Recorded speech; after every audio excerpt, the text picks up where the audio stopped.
Bismillahirrahmanirrahim.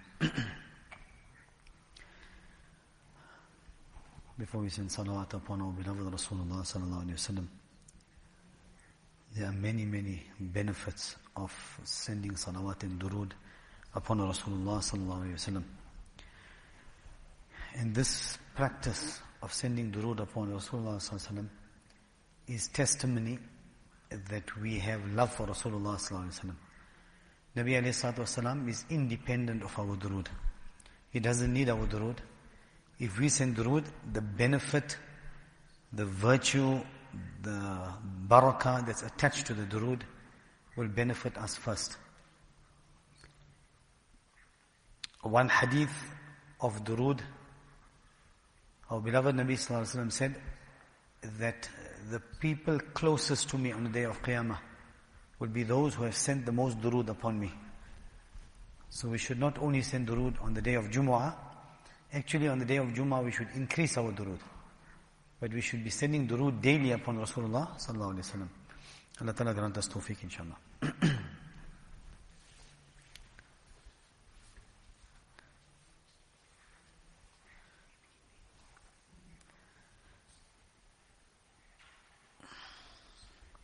بسم الله الرحمن الرحيم. سلام على عباده الذين اصطفى سلام على المرسلين. اللهم صل على محمد وعلى آل محمد وأنزله المقعد المقرب عندك. اللهم رب هذه الدعوة القائمة والصلاة النافعة صل على محمد وارض عني رضا لا تسخط بعده أبدا. اللهم صل على محمد عبدك ورسولك وصل على المؤمنين والمؤمنات والمسلمين والمسلمات.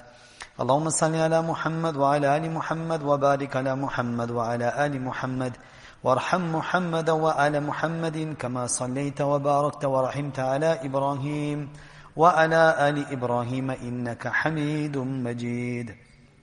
درود number 5. اللهم صل على محمد وعلى آل محمد كما صليت على آل إبراهيم إنك حميد مجيد. اللهم بارك على محمد وعلى آل محمد كما باركت على آل إبراهيم إنك حميد مجيد. اللهم صل على محمد وعلى آل محمد كما صليت على آل إبراهيم إنك حميد مجيد. وبارك على محمد وعلى آل محمد كما باركت على آل إبراهيم إنك حميد مجيد. اللهم صل على محمد وعلى آل محمد كما صليت على إبراهيم إنك حميد مجيد. اللهم بارك على محمد وعلى آل محمد كما باركت على إبراهيم إنك حميد مجيد. اللهم صل على محمد وعلى آل محمد كما صليت على إبراهيم وعلى آل إبراهيم إنك حميد مجيد. وبارك على محمد وعلى آل محمد كما باركت على إبراهيم إنك حميد مجيد. اللهم صل على محمد وعلى آل محمد كما صليت على إبراهيم وبارك على محمد وعلى آل محمد كما باركت على إبراهيم إنك حميد مجيد. اللهم صل على محمد وعلى آل محمد كما صليت على إبراهيم إنك حميد مجيد. اللهم بارك على محمد وعلى آل محمد كما باركت على آل إبراهيم إنك حميد مجيد. اللهم صل على محمد وعلى آل محمد كما صليت على آل إبراهيم وبارك على محمد وعلى آل محمد كما باركت على آل إبراهيم في العالمين إنك حميد مجيد. اللهم صل على محمد وأزواجه وذريته كما صليت على آل إبراهيم وبارك على محمد وأزواجه وذريته كما باركت على آل إبراهيم إنك حميد مجيد. اللهم صل على محمد وعلى أزواجه وذريته كما صليت على آل إبراهيم وبارك على محمد وعلى أزواجه وذريته كما باركت على آل إبراهيم إنك حميد مجيد. اللهم صل على محمد النبي اللهم صل على محمد النبي وأزواجه أمهات المؤمنين والذرية وأهل بيته كما صليت على إبراهيم إنك حميد مجيد. درود number 15. اللهم صل على محمد وعلى آل محمد كما صليت على إبراهيم وعلى آل إبراهيم وبارك على محمد وعلى آل محمد كما باركت على إبراهيم وترحم على محمد وعلى آل محمد كما ترحمت على إبراهيم وعلى آل إبراهيم اللهم صل على محمد وعلى آل محمد كما صليت على إبراهيم وعلى آل إبراهيم إنك حميد مجيد. اللهم بارك على محمد وعلى آل محمد كما باركت على إبراهيم وعلى آل إبراهيم إنك حميد مجيد. اللهم ترحم على محمد وعلى آل محمد كما ترحمت على إبراهيم وعلى آل إبراهيم إنك حميد مجيد. اللهم تحنن على محمد وعلى آل محمد كما تحننت على إبراهيم وعلى آل إبراهيم إنك حميد مجيد. اللهم سلم على محمد وعلى آل محمد كما سلمت على إبراهيم وعلى آل إبراهيم إنك حميد مجيد. اللهم صل على محمد وعلى آل محمد وبارك وسلم على محمد وعلى آل محمد وارحم محمدا وآل محمد كما صليت وباركت وترحمت على إبراهيم وعلى آل إبراهيم في العالمين إنك حميد مجيد. اللهم صل على محمد وعلى آل محمد كما صليت على إبراهيم وعلى آل إبراهيم إنك حميد مجيد. اللهم بارك على محمد وعلى آل محمد كما باركت على إبراهيم وعلى آل إبراهيم إنك حميد مجيد.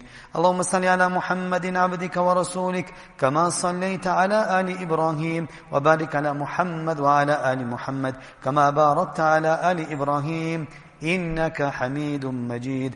اللهم صل على محمد النبي الأمي وعلى آل محمد كما صليت على إبراهيم وبارك على محمد النبي الأمي كما باركت على إبراهيم إنك حميد مجيد. درود 21. اللهم صل على محمد عبدك ورسولك النبي الأمي وعلى آل محمد.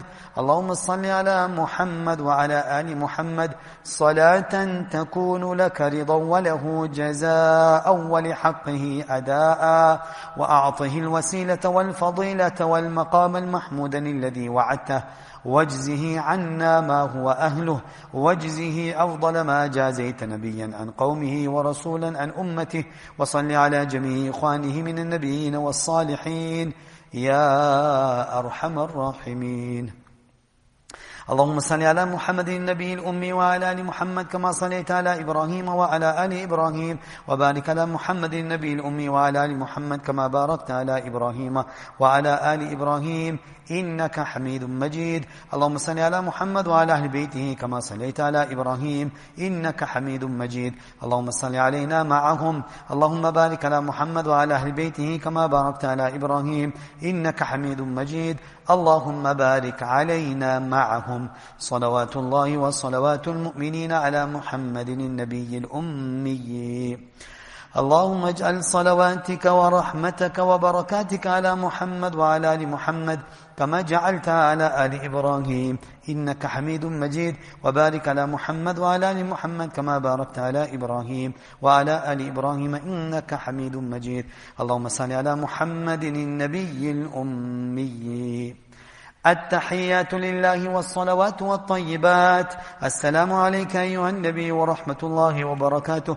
السلام علينا وعلى عباد الله الصالحين. أشهد أن لا إله إلا الله وأشهد أن محمدا عبده ورسوله. التحيات الطيبات الصلوات لله. السلام عليك أيها النبي ورحمة الله وبركاته. السلام علينا وعلى عباد الله الصالحين. أشهد أن لا إله إلا الله وأشهد أن محمدا عبده ورسوله. التحيات لله الطيبات الصلوات لله. السلام عليك أيها النبي ورحمة الله وبركاته. السلام علينا وعلى عباد الله الصالحين. أشهد أن لا إله إلا الله وحده لا شريك له وأشهد أن محمدا عبده ورسوله. التحيات المباركات الصلوات الطيبات لله. السلام عليك أيها النبي ورحمة الله وبركاته. سلام علينا وعلى عباد الله الصالحين. أشهد أن لا إله إلا الله وأشهد أن محمدا عبده ورسوله. بسم الله وبالله. التحيات لله والصلوات والطيبات. السلام عليك أيها النبي ورحمة الله وبركاته. السلام علينا وعلى عباد الله الصالحين. أشهد أن لا إله إلا الله وأشهد أن محمدا عبده ورسوله. أسأل الله الجنة وأعوذ بالله من النار. التحيات لله الزاكيات لله الطيبات الصلوات لله. السلام عليك أيها النبي ورحمة الله وبركاته. السلام علينا وعلى عباد الله الصالحين. أشهد أن لا إله إلا الله وأشهد أن محمدا عبده ورسوله.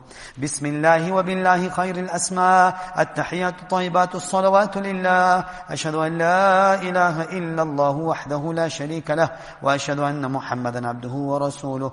أرسله بالحق بشيرا ونذيرا وأن الساعة آتية لا ريب فيها. السلام عليك أيها النبي ورحمة الله وبركاته. السلام علينا وعلى عباد الله الصالحين. اللهم اغفر لي واهدني.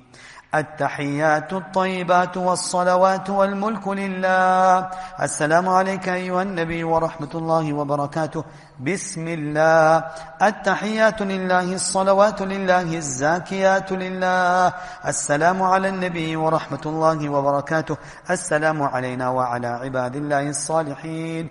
شهدت أن لا إله إلا الله. شهدت أن محمد رسول الله. التحيات الطيبات الصلوات الزاكيات لله. أشهد أن لا إله إلا الله وحده لا شريك له وأن محمدا عبده ورسوله. السلام عليك أيها النبي ورحمة الله وبركاته. السلام علينا وعلى عباد الله الصالحين. التحيات الطيبات الصلوات الزاكيات لله. أشهد أن لا إله إلا الله وأشهد أن محمدا عبد الله ورسوله. السلام عليك أيها النبي ورحمة الله وبركاته. السلام علينا وعلى عباد الله الصالحين. التحيات الصلوات لله. السلام عليك أيها النبي ورحمة الله وبركاته. السلام علينا وعلى عباد الله الصالحين. التحيات لله الصلوات الطيبات. السلام عليك أيها النبي ورحمة الله ورحمة الله. السلام علينا وعلى عباد الله الصالحين. أشهد أن لا إله إلا الله وأشهد أن محمدا عبده ورسوله. التحيات المباركات الصلوات الطيبات لله. السلام عليك أيها النبي ورحمة الله وبركاته. السلام علينا وعلى عباد الله الصالحين. أشهد أن لا إله إلا الله وأشهد أن محمدا رسول الله. بسم الله والسلام على رسول الله. May Allah subhanahu wa ta'ala accept our salawat upon our beloved Rasulullah sallallahu alayhi wa sallam. Brothers, this salawat upon Rasulullah sallallahu alayhi wa sallam is integral to our iman. Because salawat is a very simple way to increase our muhabbat and our love for Rasulullah sallallahu alayhi wa sallam. If a person does not have love for Rasulullah sallallahu alayhi wa sallam, that person does not have iman. So to increase our iman in a very beautiful way, we increase our iman through the salawat. The more salawat, the more durood we send upon Rasulullah sallallahu alaihi wasallam, our iman increases. We get closer to Rasulullah sallallahu alaihi wasallam. May Allah subhanahu wa ta'ala grant us tawfiq that daily, inshallah, we should try and take our time, at least a few hundred, minimum 300. Absolute minimum is 300 durood. If we can do more, but let's keep it consistently. On a daily basis, we should send durood and salawat upon Rasulullah sallallahu alaihi wasallam. Bismillahir Rahmanir Rahim. So last week in our Seerah program, we discussed with regards to the importance of studying the Seerah. We defined what is Seerah and what reasons, why should we study the Seerah. So building on last week, one of the reasons is to increase the love of Nabi sallallahu alaihi wasallam. When we increase the love of Nabi sallallahu alaihi wasallam, automatically we will want to emulate Rasulullah sallallahu alaihi wasallam. And we will automatically start increasing and practicing on more sunnats, more of the noble practices of Rasulullah sallallahu alaihi wasallam. And the more we do this, automatically this is the quickest road to reach Allah subhanahu wa ta'ala. Allah ta'ala's love is attached to the love of Rasulullah sallallahu alaihi wasallam. When a person loves Nabi sallallahu alaihi wasallam and he follows Nabi sallallahu alaihi wasallam and he starts reviving the sunnah of Rasulullah sallallahu alaihi wasallam, then this will make him reach Allah Ta'ala very quickly. And he will get so close to Allah subhanahu wa ta'ala, because the only accepted lifestyle, the only accepted way of living in the court of Allah is the lifestyle of Muhammadur Rasulullah sallallahu alaihi wasallam. So when we're sitting in these programs, let us sit with that intention. Ya Allah, I want to learn more about the life of my Nabi sallallahu alaihi wasallam, so I can emulate him more, so I can get closer to him. So today's Seerah program is very different. Why? Because what we're going to do is, inshallah, to understand Rasulullah sallallahu alaihi wasallam, we need to understand where he came from, and we need to understand pre-Islam. The Arabs pre-Islam, who were the Arabs, where they came from, what's their genealogy. Then from there we were able to put our beloved Nabi sallallahu alaihi wasallam into context to say, okay, this is where he came from and this was his genealogy. So today we'll be discussing that, inshallah. So amongst the Arabs, now this is pre-Ibrahim alayhi salatu wasalam. This is before Ibrahim alayhi salatu wasalam. Before Ibrahim alayhi salatu wasalam, in the Arabian Peninsula, there were Arabs living there. Allah Ta'ala speaks about them in the Quran. There were two groups or two nations. One was Ad and the other was Thamud. وَإِلَى عَادٍ أَخَاهُمْ هُدًى. Allah Ta'ala says in the Quran, وَإِلَى عَادٍ أَخَاهُمْ هُدًى. To the tribe of Ad we sent their brother, meaning we sent a Nabi, his name was Hud. Hud alayhi salatu wasalam. And then after Ad came another generation of people. After a few centuries, they were known as Thamud. Thamud, وَإِلَى ثَمُودَ أَخَاهُمْ صَالِحًا. The Nabi sent to them was Salih alayhi salatu wasalam. These were the first known Arabs, those who spoke Arabic, those who lived in the Arabian Peninsula. Long before the coming of Rasulullah sallallahu alaihi wasallam. This was even before the coming of Ibrahim alayhi salatu wasalam. So who was living in that area were these two tribes, and these are the Anbiya that were sent to them. Obviously these people disobeyed the Nabi of the time, and Allah Ta'ala sent the adhab upon them, and then they were destroyed. Thereafter, we need to understand, these people they came after Nuh alayhi salatu wasalam. So we know in the time of Nuh alayhi salatu wasalam, there was this flood. So Allah Ta'ala commanded Nuh alayhi salatu wasalam to build an ark, and approximately just over 80 people accepted Islam, and they were mounted onto the ark, and the rest of the world and everybody that was in existence had drowned in the floods of Nuh alayhi salatu wasalam. After the ark had landed, then the new generation of the world started. Nuh alayhi salatu wasalam had 3 sons. This is very important. We'll understand where the different nations of the world came from. They came from these 3 sons of Nuh alayhi salatu wasalam. Their names were Sam, Ham and Yafir. Sam, Ham and Yafir. Now, if you look at Yafir, the ulama have written that the whites or the European people came from that generation, from Yafir. Then we look at Ham, will be more the African people that came from Ham. And Sam is more the Arab people. They came from the son of Nuh alayhi salatu wasalam called Sam. Ibrahim alayhi salatu wasalam himself was a generation of this tribe of Sam. The son of Nuh alayhi salatu wasalam, and the generation that started from him, Ibrahim alayhi salatu wasalam came from that generation. Now, from this Sam, there were 2 tribes amongst the Arabs that came. One was known as Qahtan, the Qahtan tribe, and then you had the Adnan tribe. The Qahtan tribe and the Adnan tribe. But these 2 tribes that came, they came many centuries apart. Let's put into perspective Qahtan. Who was Qahtan? He came directly from the lineage of Sam, who was the son of Nuh alayhi salatu wasalam. Qahtan is known as the father of the Arabs. Qahtan is known as the father of the Arabs. He had a son, his son's name was Ya'rab. So Ya'rab is where the word Arab generated from. It came from there. Ya'rab, his children were called the Arabs. And remember who was Ya'rab's father? Qahtan. Okay. They lived in the southern part of Arabia, And from this Qahtan tribe also, many centuries later, the two tribes in Medina Munawwara known as the Aus and the Khadraj, they came from Qahtan. They were the later generations. Now, before we come to Adnan, I want to speak about Qahtan. Ibrahim ﷺ was not from Qahtan. He was from Sam, but he went into a different lineage. Qahtan went into a different lineage. But Ibrahim ﷺ himself, he came from Adnan. Now, we have to understand Ibrahim ﷺ himself, right?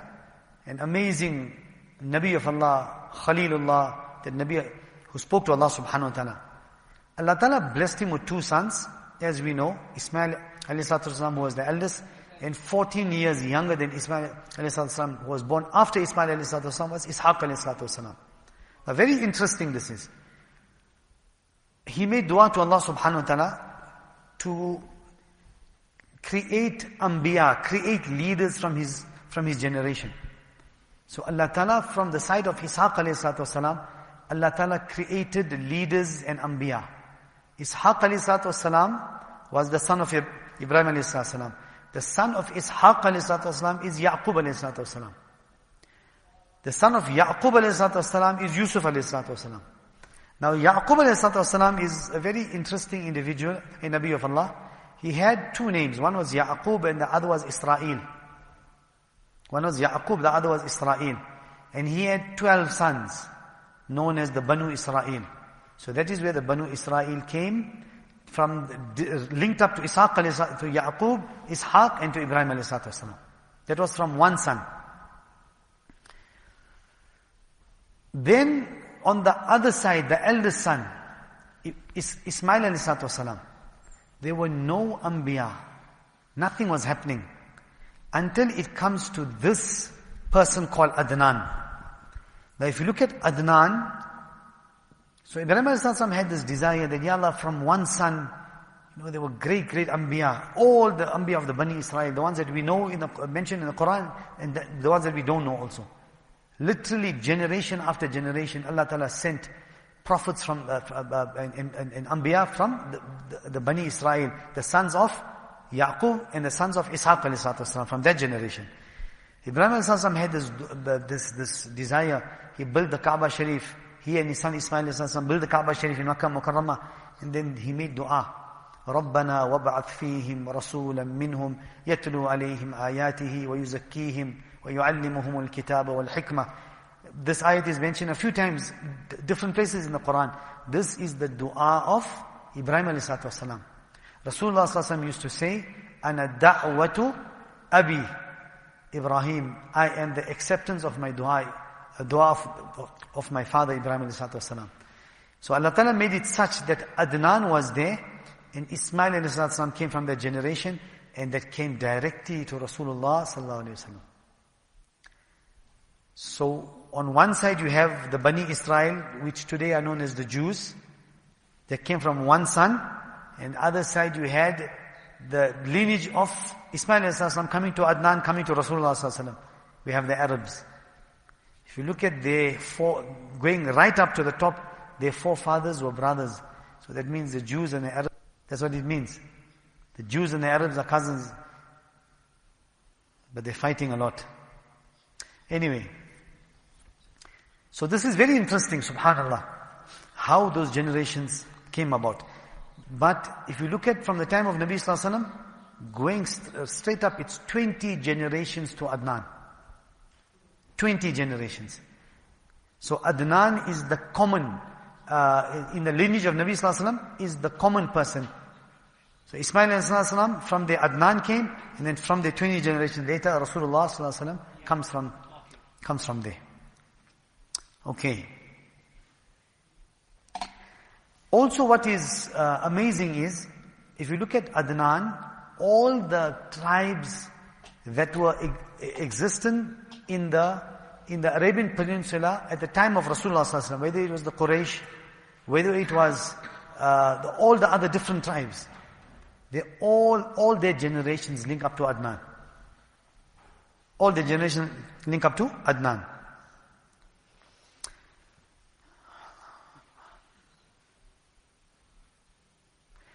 In the time of Rasulullah sallallahu alaihi wasallam, this was before Islam. The historians have written approximately 5 generations, 4 to 500 years. 4 to 500 years, maybe about 10 generations, 8 to 10 generations before. 4 to 500 years before Rasulullah sallallahu alaihi wasallam, there was an Arab. This riwayat comes in Muslim Sharif. This Arab, his name was Amr bin Luhay al-Khuzai. Amr bin Luhay al-Khuzai, Nabi sallallahu alaihi wasallam said, Allah Ta'ala showed me he was in Jahannam. Amr bin Luhay al-Khuzai was in Jahannam, and he was being punished in a very, very gruesome way. He was being punished. I saw him. The Nabi sallallahu alaihi wasallam said he was the person responsible to bring idol worship into Makkah Mukarramah. He was the person responsible. Now, what happened to him? Firstly, he was a very influential leader of the Khuza'a tribe. He was a very influential leader. And Nabi sallallahu alaihi wasallam said he was the one who changed the religion of my grandfather Ismail and Ibrahim alayhi salatu wasalam. He was the one who changed it. He introduced 2 things. He brought in idol worship, and he brought in a lot of superstition. And Nabi sallallahu alaihi wasallam said, Allah Ta'ala showed me scenes where he was being punished in Jahannam. So Amr bin Luhay al-Khuzai, he was an influential businessman, and he used to travel to Syria a lot. When he came to Syria, he found this very powerful tribe, Amaliqiyah.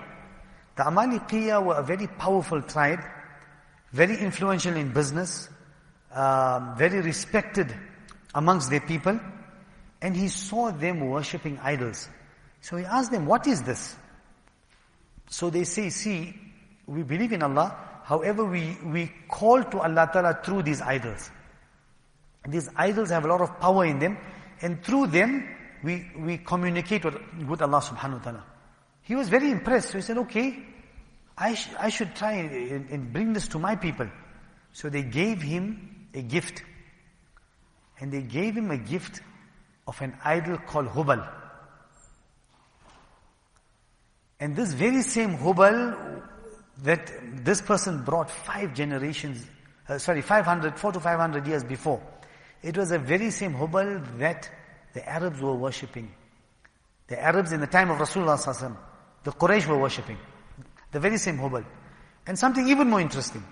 It is this very same Hubal that is still in current-day Arabia right now. And unfortunately, with this current government, recently there was something where they had sacrificed something for that idol. One group amongst the Arabs there, we're not saying everybody, but amongst whoever is in charge there at the moment, we know the government that's there. So it's the very same Hubal that we're talking about, this that was brought so many generations ago. In the battle of Uhud, when Nabi Sallallahu Alaihi Wasallam was injured and the Muslims suffered a setback, many in Uhud, many of the Sahaba became shaheed also. Abu Sufyan was gloating. At that time he was not a Muslim. And he took a qasam and he said, today it's because of Hubal that we have won. Today is because of our idol Hubal. So Nabi Sallallahu Alaihi Wasallam said to Umar, don't leave him. Give him a retort and reply to him. So Umar said, Ya Rasulullah, what do I tell him? So Nabi Sallallahu Alaihi Wasallam said, tell him, Allahu Mawlana wala Mawla lakum. Allah is our protecting friend and you have no protecting friend. So that Hubal you're talking about did not assist you. So when this person, Amr bin Luhay came, he brought this Hubal and he put it into the Kaaba Sharif. The other thing Hubal did was that he even changed the talbiyah of Hajj. The talbiyah of Hajj that we have, labbaik, Allahumma labbaik, he changed it. So we will conclude, now time is almost up. 3 mistakes Amr bin bin Amr bin Luhay al-Khuzai made. 3 mistakes he made. Number 1 was when he went to Syria and he saw this Amaliqiyah. As I said, they were a very powerful tribe. They were very strong people. They were very influential people. They were people of wealth. And he got carried away with them. And he said that if these people are so powerful and they are so successful, they must be on the right religion. This was his way of thinking. So if they're worshipping idols, then I think I need to take an idol back. So what lesson do we learn? No matter how strong you are economically, no matter what armies you have, no matter what influence you have in the world, it does not mean that everything you are doing is right. This is a great lesson we're learning.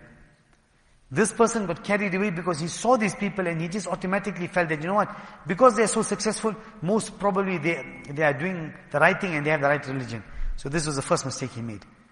Then, the second thing about him is, because he himself was such an influential businessman, when he brought this idol of Hubal, and he brought it into the Kaaba Sharif and he spoke to the other leaders, he was so convincing that he managed to convince him because of him being so influential, and he was a astute businessman and he was very successful, so people believed him. So what lesson we learned from that? We learned that it doesn't mean if you are influential and you're a very successful person and you're very eloquent, it doesn't mean every eloquent, successful person in the dunya is right in what they say. There's another lesson we learned. The third lesson, there was a lot of ignorance at that time. And this person himself, he never consulted his elders. He just worked with his own intellect and his own reasoning, and he came and he influenced people. Always make mashura with your elders. The mistake he made was, he didn't make mashura with his elders. Because elders have a lot of wisdom that we don't have. They've been through life, they've seen life, they've got experience. So the mistake he made, and because of these 3 mistakes, Rasulullah sallallahu alaihi wasallam in the riwayat of Muslim Sharif, he says, I see Amr bin Luhay al-Khuzai being punished in Jahannam in a very gruesome manner. So we are learning from his mistakes. We should not be making the same mistakes. May Allah subhanahu wa ta'ala give us the understanding. After this happened, the Arabs started worshipping idols. Then Allah Ta'ala sent Rasulullah sallallahu alaihi wasallam to clean the Haram Sharif and the Kaaba Sharif of idols, and to re-establish the concept of Tawḥīd. So Nabi sallallahu alaihi wasallam came and he re-established the original Tawḥīd that Ibrahim alayhi salatu wasalam brought into the Arabian Peninsula. Inshallah, next week we will continue with the Seerah of Rasulullah sallallahu alaihi wasallam. May Allah Ta'ala grant us tawfiq to make amal.